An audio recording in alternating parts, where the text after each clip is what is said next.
it's a very difficult thing to make a YouTube video about an academic essay, especially if the point of your video is to encourage people to take the time to click on the link below the video and actually read that essay. It'd be much easier for me to actually make a video criticizing the essay, finding fault with it, or making a riposte to it or response to it, or just presenting my own argument in another direction.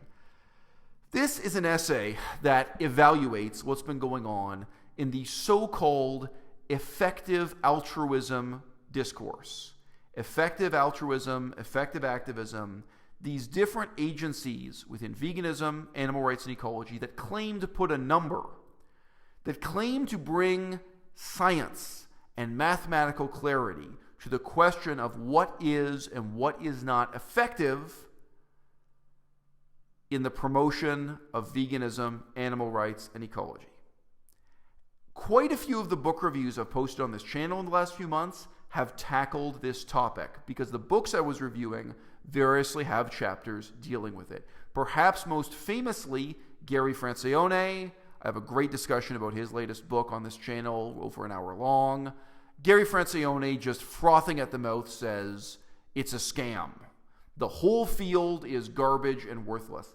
And it's very hard for an outsider to accept that claim, right? It's kind of like just the title of Black Lives Matter. No matter how disgraceful whatever that agency's been doing lately happens to be, no matter how bad the latest headlines in the newspapers are, the fact that their name is Black Lives Matter kind of makes them difficult to criticize. Who could possibly oppose an organization called Black Lives Matter? In the same way, Animal Charity Evaluators, A.C.E., the flag they're waving is the flag of effective activism. Doesn't everyone want activism to be effective? In the same sense, doesn't everyone want Black Lives to matter? Doesn't everyone want less police brutality? Doesn't anyone want activism and altruism to be effective? These seem like ideas that are so simple they cannot possibly be bad and misleading and false. And what this essay shows you, step by step, blow by blow, is just how fucking cancerous the effective activism movement is within veganism, animal rights, and ecology. All right? It's mind-blowing. Now, here's the caveat. I would say the first 30% of this essay does require some background in the social sciences to really understand. Now, if you read it without that background, the main thing that you're just not going to pick up on is how outrageous the examples being given are. So this analysis, when it presents the math, it just in an understated way tells you what the numbers are and then tells you how these highly politicized charities or agencies misrepresent those numbers. So if you don't get what's going on, it's jaw-dropping. It's shocking. But he does not throw in the kind of adjectives that you need.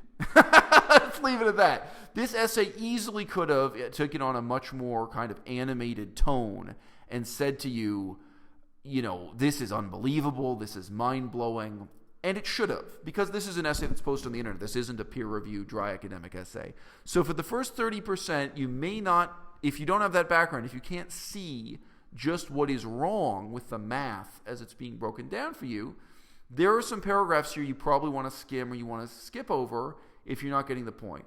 But I would say 70% of this article, anybody can understand. I mean, like, to give you an example of something that doesn't require any knowledge of math or, you know, mathematics and the social sciences, social science statistics. At one point, this essay gets into the horrifying facts surrounding so-called cage-free hens and the excuses and lies that are made for the promotion of cage-free chicken production and free-range chicken production, and the horrible, brutal reality of how there is a really good argument that cage-free is actually worse for the chickens, that they suffer more. And again, it's written in this very dry, factual way. It doesn't say this stuff is mind-blowing, it doesn't say it's unbelievable, but it is mind-blowing, it is unbelievable. And that section of the essay, none of the statistics matter, none of the math matters. It's giving you a persuasive argument. There's another section of the essay that's just dealing with the fact that these are supposedly social scientists helping veganism find its footing in the future. And the reality is they're really in a very corrupt way promoting charities that are friends of friends, they're in a dishonest way promoting some charities and not promoting others, and they're not following their supposed methodology. That, again, you don't need a background in math to appreciate.